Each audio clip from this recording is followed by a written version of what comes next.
the most feminist female in here to go talk to a murder victim, and we can bond about how much we fucking hate men.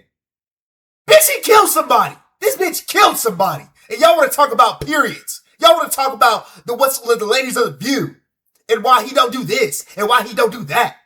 Bitch ass nigga, she killed somebody, man. What are you talking about, bro? Fuck is you looking at? Nah, I'm just playing.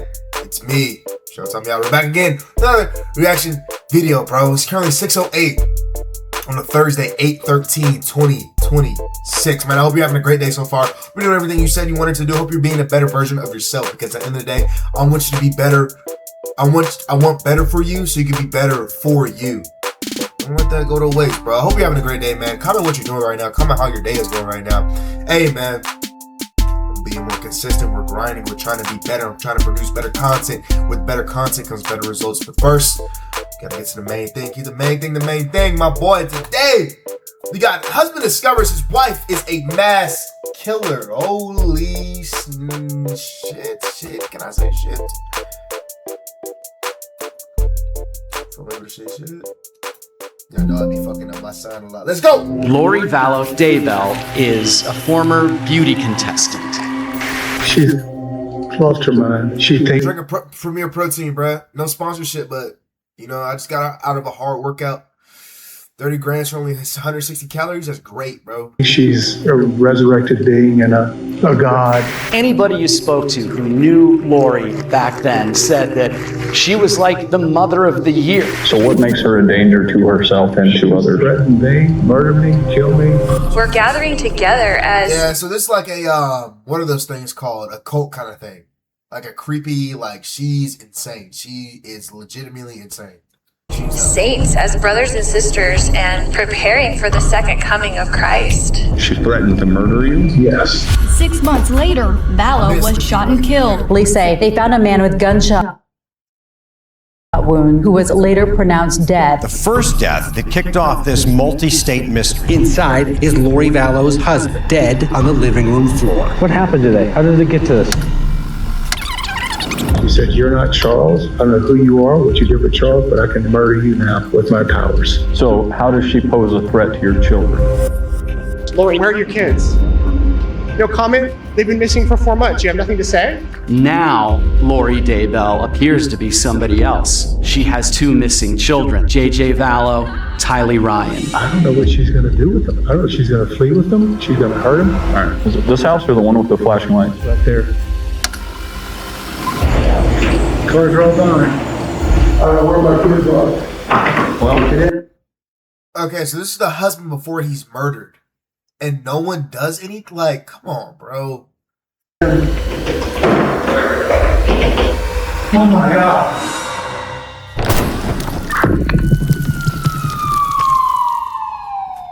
It all started on January 31st, 2019, when Charles Vallow was still alive and had just returned from a business trip to find he was locked out of his own house, with no sign of his wife, Lori, or his kids, JJ and Tylee. His car had also gone missing, and a large sum of cash had been withdrawn from his bank account. Wow. So in an effort... They stole $35,000 and took his kids. Let's focus on the kids part, not the money.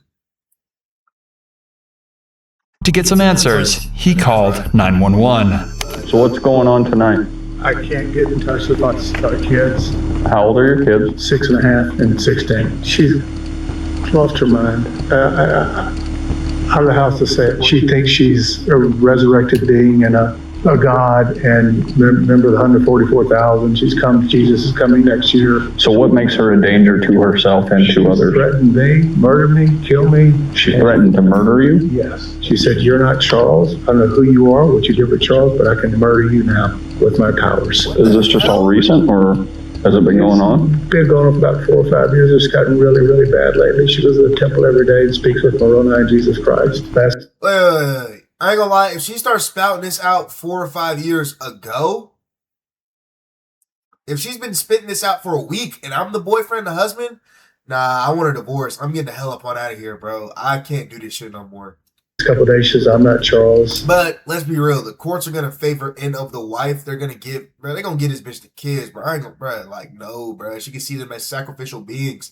People like that think like that, though, bro. They're crazy as hell. They need help. You're not Charles. You're Nick Schneider. According to Lori, Nick Schneider is an evil spirit who has possessed Charles' body, and he believed these threats against his life were very real. In the last few years, she had become obsessed with the teachings of a man named Chad Daybell, a man well known for writing dogmatically and teaching his thoughts about the end of days, the second coming of Christ, and other more unique concepts like evil spirits and zombies. Both Chad and Lori were also members of Preparing a People, a cult who were preparing for the second. So he fucked that shit. He hit that little shit. Can we agree on that? He was tearing that little shit up. And he saw the husband as a threat. Boom.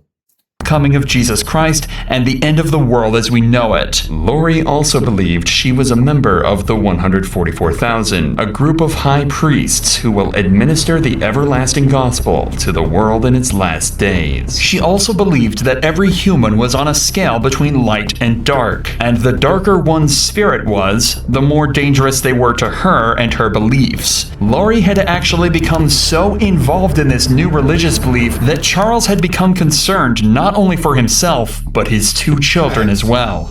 She said to me, Charles' stuff is gone. You're not Charles, your stuff is gone. I don't know what that means. And how long have you been trying to get in touch with the kids? Since yesterday. So how does she pose a threat to your children? I don't know what she's going to do with them. I don't know if she's going to flee with them. She's going to hurt them. And today she said, come take the kids. I don't care what happens to them. I just want to see my boys okay. And she got a pickup order. A pickup order can be obtained after one parent fails to deliver a child to another parent. As Charles has not heard from his kids in days, he felt he had no choice but to take action. The cops then helped Charles get back in the house, but it was too late, as Lori and the kids were gone. The very next morning, Charles called 911 again, this time directing them to a hotel in Gilbert, Arizona, where he believed Lori was hiding out with JJ and Ty Lee. This time, though, Charles had managed to obtain an emergency mental health petition, a note that would require Lori to check into a mental health institution and undergo assessment. What's going on? Why is she here and you're not here, or are you staying here with her? Long story. She's had kind of a break from me. I've tried to support her as much as I could, but it's gotten really, really bad lately. She's had a break. She says, I'm Nick Schneider. I've taken over Charles's body, and Charles has been killed. I'm going to kill you. You're going to be murdered today or tomorrow. Charles had already tried to find Lori earlier that morning by turning up at JJ's school, but despite seeing her car in the parking lot, there was no sign of her at all. However, she had left her purse in the car, so Charles took it in hopes that it would stop her from getting away. This worked perfectly, as she walked into the Gilbert police station later this same morning to report her missing purse. But her version of events was much different. So this morning when I took my son to school, he was waiting somewhere and stole my purse out of the car, my whole purse. So my phone, my wallet, my money, my everything was in there. What is it that motivates him doing this kind of stuff? Did he say why? I caught him cheating and I had evidence and I told him about it, and he travels a lot for business, so. Come on, bro. That is the car we playing. Bitch, you're insane. Bitch, you're insane. There's no way you're playing he cheated. Bro, I don't know if he's cheated or not, but the fact that you're telling him I'm gonna fucking kill you is warrant enough for me to get the fuck out of this relationship. And let's be real, he's probably already trying to break up with her, but she's probably threatened to, you know what I'm saying? Feel me? Come on, gang, you doing it, bro? Shut up, bitch. I told him about it. I told him not to come home and that his stuff would be gone and that his car would be gone and all this thing. So he's a little mad. She claimed that she'd caught Charles having an affair and told him not to come home, locking him out of the house and taking his car. The first of many carefully fabricated lies that would not only ruin Charles's life, but end it. Police informed Charles that he can't steal Lori's property no matter what the motive. A deal was then formed between them saying that if Charles returned her purse, then the police would immediately follow up with the mental health petition. But eventually it went through, and Lori underwent her assessment. However, in 2 hours, Lori was released with the doctors finding no issues at all. Wow. This decision sentenced Charles to death and put his kids' lives in jeopardy. Charles filed for divorce, and 6 months later, His body was found at Lori's house with 2 gunshot wounds across his body. The fate of his children was now in the hands of their delusional and dangerous mother. Hey, team, we got one subject down, apparent gunshot wounds in the chest. They told y'all this bitch is crazy, bro. No one ever listens until it's too late, bro. They told y'all she is insane and that she's crazy. Nah, she seems good to me, bro. We're gonna let her ass out. Come on, bro. You don't think she know how to lie? He's right here in the living room. Firearm's gonna be in the front door, in the front bedroom, laying on the ground next to a case.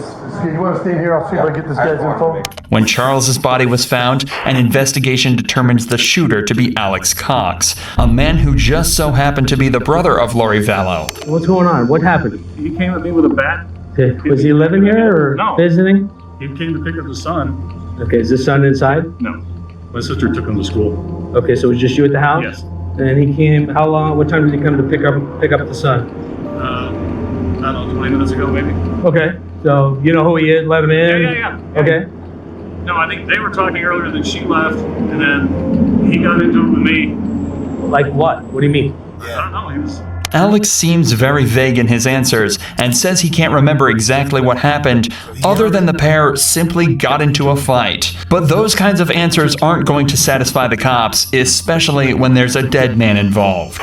So you get in an argument? What is it over? Well, it was over my sister. He was getting physical with her, and so my niece came out with her bat, and then he took the bat away from her. Wait a minute, I thought you said your niece left. She did. This was before. So before you're... Bro, he lying his ass off, bro. He trying to cover up them bodies, gang. Take this nigga to jail. Why are we even talking here, bro? Your sister and your niece left. Yeah. At some point, your sister and her husband are arguing. Yes. Verbal argument.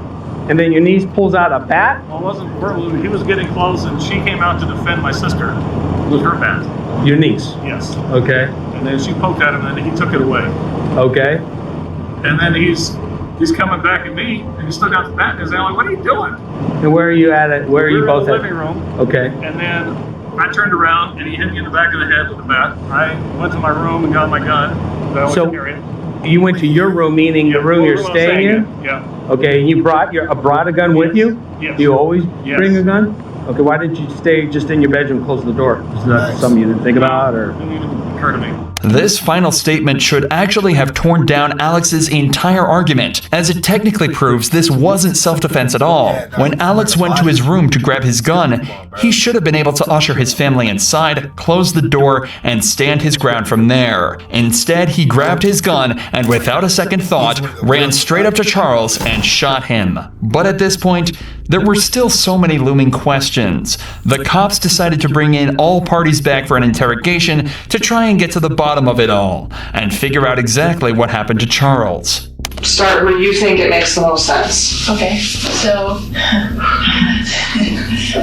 we moved into this house 3 weeks ago because he offered to give me a house here where all my family is. We were in Houston. We had decided to separate or whatever, so he's like, well, I'll pay for a house for you and for JJ and whatever, because he's all about JJ. He's never about Tylee, but he's all about JJ. Because we adopted him together. He's his great nephew. We adopted him as a baby. He came when we first moved in and brought me stuff from Houston, like a U-Haul, and then he hasn't been back. But it's all these threats on my phone all the time, like whatever, all these things. And then he told me, what kind of threats? Just, he's always mad at me, right here, and he doesn't want a divorce, but dude, you're trying to turn your family into a cult, and you're literally threatening the husband constantly, saying that he is not your husband anymore, and that he deserves to be, you know what I'm saying? What? I don't like him and don't him, so that's just how it is. So we married for 14 years, we dealt with it for 14 years, and him being horrible to her. Like, he gets in huge fights with her, a lot of things, but anyway. I imagine you got that girl spinning around your finger. I don't even blame the daughter. The daughter is spitting around she eats anything out of your hand. Anything. She'll eat shit out of your hand if you tell her to. Immediately, Lori describes Charles as a man with violent tendencies who had a history of aggression against the women he had married. If she can convince detectives that Charles had a temper, it would make their version of events even more plausible. So he went back to the Houston house, and he's like, I'm coming on Wednesday night. and I'm gonna come pick up JJ and take him to school Thursday. Pick him up Thursday, take him Friday, whatever. And I said, Casey wanted to come to the house, and I said, you can't come stay at this house because you can't get along with Tylee. She's a minor and she has to live here. Yeah. So Casey gets in huge fights up there. Okay. And she hates him. And so like, you can't stay at the house, so I will book you a hotel, because he stays in hotels all the time because he travels for business and the business pays for it. What does he do? He works with teachers and their retirement plans, but he goes to them at their school. He mostly works in California. Okay. He has like books of business in different areas. And so he just goes wherever. It kind of just gives him freedom that he doesn't have to stay home every day and take care of special needs. Yeah. It's like an excuse, right? You know what pisses me off most about this shit is that they probably sent one of the most feminine, again, I stand with y'all, bro. Happy Women's History Month, all that bullshit. They send the most feminist female in here to go talk to a murder victim, and we can bond about how much we fucking hate men. Bitch, he killed somebody. This bitch killed somebody. And y'all want to talk about periods. Y'all want to talk about the ladies of the View and why he don't do this and why he don't do that. Bitch ass nigga, she killed somebody, man. Fuck are you talking about, bro? He came over in the morning and was like banging on the door. An innocent man, all right, here we go. Crazy and then JJ was like, oh, Dad. And then he was like, Mommy, and like ran to me and like holding me. He's like, you're not taking me to school. And I was like, it's okay, Dad, can just drive you to school. It's not a big deal. You know, just overreacted. You know, that's on me. She could just be doing her job, trying to be friendly. You know, she did just murder somebody, so. Trying to make it whatever. Yeah, calm. And then he was just being real smirky and real like jerky, you know, to me. And I was like ignoring him, whatever. And so he was like, But your brother lives there with you? No. Okay. He had stayed with me last night because I was worried he was going to come over and cause trouble with me. Okay. Just wanted someone else there, like my brother there, because I trust my brother. They would claim self-defense as the reason Charles was killed. And as the cops continue to question Lori, they start to believe this even more. He goes nuts. He's gone nuts on us a lot of times. Tyler and I have had to leave with JJ over the years probably 5 times and just stay in a hotel for 2 days because you don't know what's going to set him off. Like, she's mad at me for always like going back, but we had JJ and he's special needs and it's really hard. Like, it's even hard to take care of by yourself. So you thought, and I don't want to put words in your mouth, but you thought it was possible that he was going to hurt you? Absolutely, he was going to hurt me and Tylee. Okay. Not JJ, he would never hurt JJ. Okay. And he hurt my brother. Like, he was going like ballistic about it. Was bad. Okay. An angry husband losing his temper during a divorce is not uncommon, and feuding couples often come to blows, making her story more and more convincing. But according to Charles's ex-wife Cheryl, this was not the man she knew. She says they were married and divorced, and not one time, not 1 second, was he ever physically threatening to me. Directly W fucking Cheryl, bruh. W fucking Cheryl, man. Fuck this girl. Predicting what Lori is saying. When you say he goes nuts, that can mean a lot of different things. Right. So, physical violence. He's never really, besides like grabbing us and pushing us and not like punching us or something, but with Tylee, he has gotten physical. Okay. He went like he was going to hit her, but then I got in between them. So this morning he comes back in and... He comes back in, I won't give him his phone. He was screaming at me to give him his phone. He was very worried about whatever was on his text that he did not want me to see. And so I was just holding it there and he was screaming at me. And so Tylee came out of her room upset and she had a bat. And she told him to leave her mother alone, like, right? So she was really, whatever. And he's screaming at her, don't you hit me with that bat, blah, blah, blah. And then my brother heard all the commotion because he was in there. And so he came out into the main room and he's yelling at Tylee, don't you hit me with that bat, and blah, blah, blah. And so Tylee, I guess, I don't know if she swung at him or what, but he like grabbed the bat from Tylee and then went to like hit Tylee with the bat. It was... And I was right there. Okay, well, the brother said he hit him. Like, the brother said Charles hit him in the head. Sure, I don't know. They were right there, and my brother grabbed him from behind, like, just to stop him from hitting Tylee. They got into the thing, and he's hitting him with the bat, and they're on the ground, like, grappling around or whatever. And then, he hit your brother with the bat while they were grappling and stuff? Yes. But there are lingering questions left by the investigation. One such example being that the autopsy ruled one of the gunshots impacted while Charles was on the ground. Imagine being in a situation where you have no choice but to shoot someone. You'd probably freeze up, and you'd do anything you could to avoid anything but incapacitating them, instead of finishing the job. So it seems strange that Alex decided to shoot Charles a second time when he was already flat on the ground. Furthermore, it also seems strange that it would take almost 45 minutes for anyone to call 911. Although she claims it was down to shock, this is conveniently just enough time to concoct an alternative version of events, and a solid story to give to the police. Okay, so you hear the argument, you step out, what's the first thing that you see? Charles chasing after Lori Neal. Okay. Had Tylee already gotten the bat? Did he already have the bat? Okay. So Charles is coming towards Lori. He's coming towards Lori, and I shoved him back. Okay. And I said, "What are you doing?" Because he's coming at her aggressively. Okay. He's a big dude, so I wasn't gonna. So he's coming at her. Yeah. And you shoved him back. Yeah. What happened right after that? So I went into the bedroom where he was staying and grabbed my gun. I came back. I said, "Put that bat down." He's like, "What are you gonna do?" So you're gonna threaten me? I was like, "No, I'm just gonna defend myself. So you put that bat down." And he goes, "What are you gonna do it like that?" And he came at me. Okay. And he'd already hit me in the head. So you gave him, how many times would you say you told him to, like, put the bat down? Once. Once? Okay. And then he started advancing towards you? Yes. How much shots did you fire? I don't know, with the couple. One of Lori's friends later reported that Lori had said Alex believed her theories about Charles being possessed by evil, and the reason he was at the house at the time of... It's a whole family of crackheads. I mean, just family of just tweakers, gang. A family of them. Death is simple. He believed Charles was going to try and kill Lori and moved in with her to help keep her... Hello? Hey, do you think it's a bad idea to call Alex? Because he's going to be technically my foreman. Should I just wait till tomorrow, or do you think it's a good thing to call and introduce myself? Why would you call at 6:30 at night, bro? Okay, sorry. Would you want to get called at 6:30 at night about fucking work? No, that's why I called you for an opinion. Nah, I don't think you should. Alex is pretty chill. He's an easygoing guy. Okay. He's not like a dickhead. Also, I know you were probably like fucking 3 years old, but that Post Malone album, August 26th, that came out 10 years ago, that's finally come on streaming this month. Did you ever listen to that? No, I have no idea what you're talking about.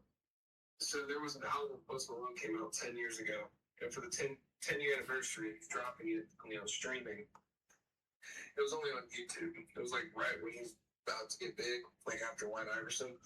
The whole album's good, but there's 2 songs on there, one called Hollywood Dreams, and then another one called Lonely with Jaden Smith.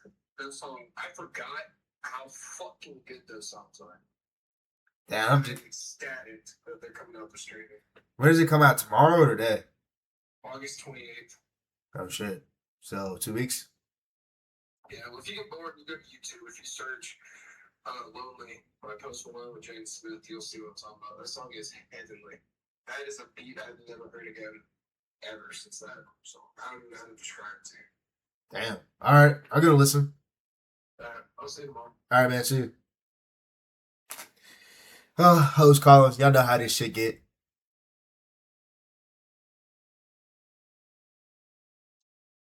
Save. I didn't see the shot, it hurt, and then I came back around and I saw that he was on the ground. Okay. And I was freaking out. Yeah. And so I was just freaking out, and it just went into mom mode. I'm like, I've got to go to get JJ to school, gotta get to the kids. I just felt like I gotta get to the kids. Mm-hmm. And so I just went outside and to see if they were in there okay. I didn't want them coming back in the house when all that was going on. And Tylee was like looking at me with like the crazy eyes, like what just happened. And I told her to get in the car and we're gonna take JJ to school. Mm-hmm. Okay, they keep saying take JJ to school. Does Tylee not go to school? What does she do? What is she doing? I slept. When you came back in and you saw him on the ground, where was your brother? Did you see him where he was at? Yeah, he was right in front of him. Did your brother say anything to you at all? Do you remember? No, we were both just in shock. Okay. Like, it was just I didn't say anything. I went out with the kids just to check on them first, and I was going to come back in maybe, but I didn't. I was like, I just have to get him to school. Okay. And call the police, come back, you know. Did you or your brother say anything at some point about calling the police or calling 911? Do you remember?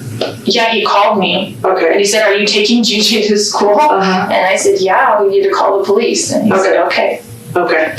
So he called you when you didn't come back inside, basically? Right. Okay. Because I was like I can't wait to hear the daughter's confessional. What is she going to in the car for a minute, and then I was like, what do I do? It looks on the surface that an enraged Charles stormed the house and started shouting at Lori. Alex decided to intervene, fearing for his sister's life, but what started as a disagreement quickly turned into a fight, one that would end with Charles lying cold on the ground. And Ty Lee seems to back up what Lori and God, she's not. Alex said when she tells her version of events. I opened the door, and it was my stepdad, and he was just screaming at both of them, and so I just kind of stuck the baseball bat out there, and then he just grabbed it. No. And with Charles lying cold on the ground. And then my uncle kind of I saw him take a step back, so my uncle, I think, which I know what it was now, but it sounded like someone took it and hit it really hard against the floor. Okay. So I just wanted to make sure that my stepdad didn't do anything to my uncle and stuff. And so she was like, no, I was fine. We're just gonna take JJ to school. And I was like, okay. Despite Charles's lack of a violent history and how many times Alex nearly slipped up on scene, Lori's story coupled with Ty Lee's perspective was enough for detectives to officially rule this as self-defense. But the death of Charles Vallow was just the tip of the iceberg, and investigators quickly discovered that Lori had become entangled in the world of a seedy cult that would turn this seemingly perfect mom into a stone-cold killer. Lori, Nate Eaton with East Idaho News. Can you tell me where your kids are? Where are your kids? Wow. No comment? They've been missing for 4 months. You have nothing to say? Listen, just tell people what's happening. There's people around the country praying for your children, praying for you guys. Why don't you give us answers? That's great. Just days after Charles's death, Lori decided it was time for a change and moved the entire family across the country to Rexburg, Idaho. A strange choice at first, until you realized that this was the hometown of Chad Daybell, and Lori was now living minutes away from a man who had not only convinced her that her husband was evil, but was now beginning to spin the same evil stories for her kids as well. But this is when detectives met Melanie, Lori's best friend and another member of her cult. She was there to spill all the sordid details on their ideology and the beliefs that could soon lead to the death of Lori's kids. Chad had just said that it's some childhood friend that Charles had, and that he died, and then he came back as he didn't ever leave. He was an unclean spirit that got trapped on the earth, and he was now attached to him for years, and he'd been studying him, right, and some behaviors and stuff like that. And so then he pushed his spirit out of the body and took over. That's what he said. Pushed Charles' spirit. Yeah, so his spirit now moved on. So she believed that Charles is gone. He was already gone. So she was treating him like he was Zack Snyder. This is all extremely confusing, but simultaneously eye-opening, as it gives us a direct window into what Lori believed about her own family. Apparently, she thought Charles was possessed by a dark spirit, and by that point, he was already gone. The problem is, she thought the same for her children. Charles had corrupted them, and they'd turn into zombies. So you mentioned zombies. Yeah. Was that ever a term that you were exposed to by them? Mm-hmm. Okay. Tell me more about the zombie. She said she had a dream once, an earthquake happened in Utah. People that fell on the earth, if they were able to get rid of all the zombies in the world, then those zombies wouldn't get into those dead bodies and come back. I remember one time she took a map and she's like, okay, here's the United States. We're going to do a prayer. Let's find out how many zombies are in Arizona. Okay, there's 20,000. 10. I don't even remember the numbers. It was so out there. And then she'd say a little prayer, whatever words she'd come up with that she thought were powerful. And then he would check, oh, somebody died. Look, you can come find out. So then that was her way. In my opinion, what I saw, at least, was just through a prayer that these people would pass away. Lori believed that if the earth was to truly be pure, all the zombies had to be killed. So she on some Ultron shit. So this bitch really think that she just Ultron but with zombies, which are low-key humans, right? They are humans. The fuck am I saying low-key for? Which are humans. Right? So she's just trying to be Ultron. Chad also began to feed Lori more and more fantastical lies about how the world worked, including... I told you he was hitting that little shit. Y'all thought I was fucking lying. How many of y'all thought I was lying? Don't look at me like that. Y'all thought I was lying. Told y'all she's full of shit. He was hitting that little shit. Ascension, translation, and the ability to meet with God himself. And then they had a scale of 0 to 100% how much you could trust people. I was supposed to be like 97%. They were always building me up. Anyway, she would sometimes share like, oh, this person or that person, that's not trustworthy, it's this person, and that was their booking. More broad about, maybe you know or don't know, vibrations. So vibrations, yes, I'm aware of that too. So according to how he would check, he used that little pendulum thing on. I didn't know that in the beginning, but anyway, 1,000 was supposed to mean if you got to 1,000, that means you're translated, or you're beginning your translation. And then as you get higher in your vibration, you could portal at some point, maybe, I don't remember what you would say, 2,500 maybe, or something like that. And so the more you went to the temple, your vibration would increase.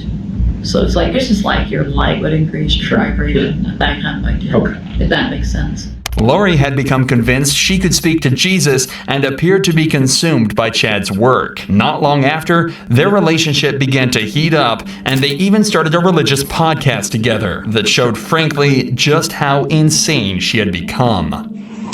I too have seen the resurrected Jesus Christ, and he has told me my mission, and he has sent me to help people and lift them in their missions. Over time, Lori had become more outspoken with her beliefs of zombies and began to tell her friends about how many people had been consumed by evil spirits and demons. Lori then started telling her friends that her son JJ's behavior had changed and that he had started telling her he loved Satan, as well as becoming more So this nigga's trolling his mom.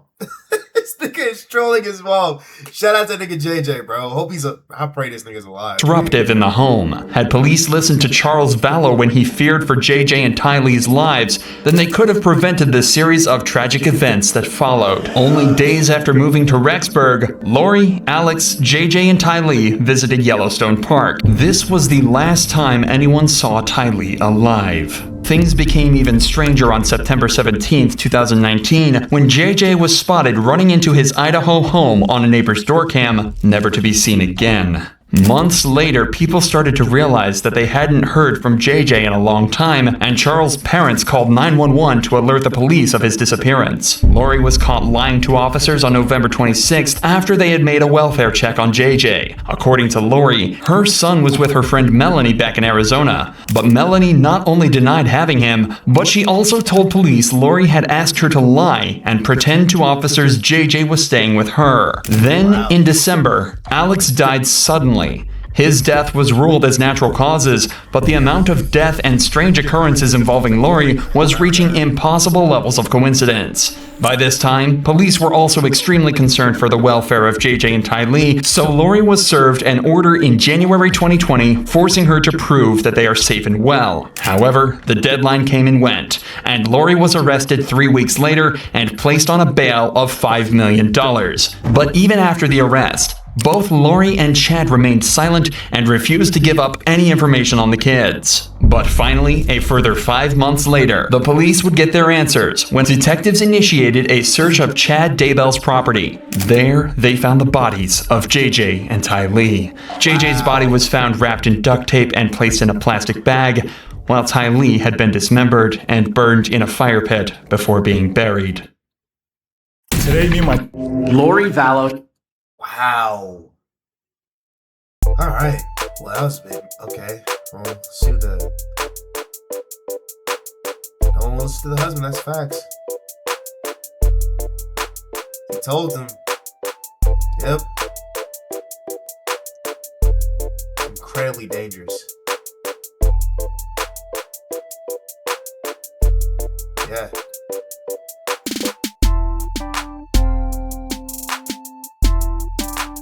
That was insane. Yes, the doctor who released her should be criminally responsible. I want to say that person did that to everyone, but I would just say that she definitely helped. She told me, yeah.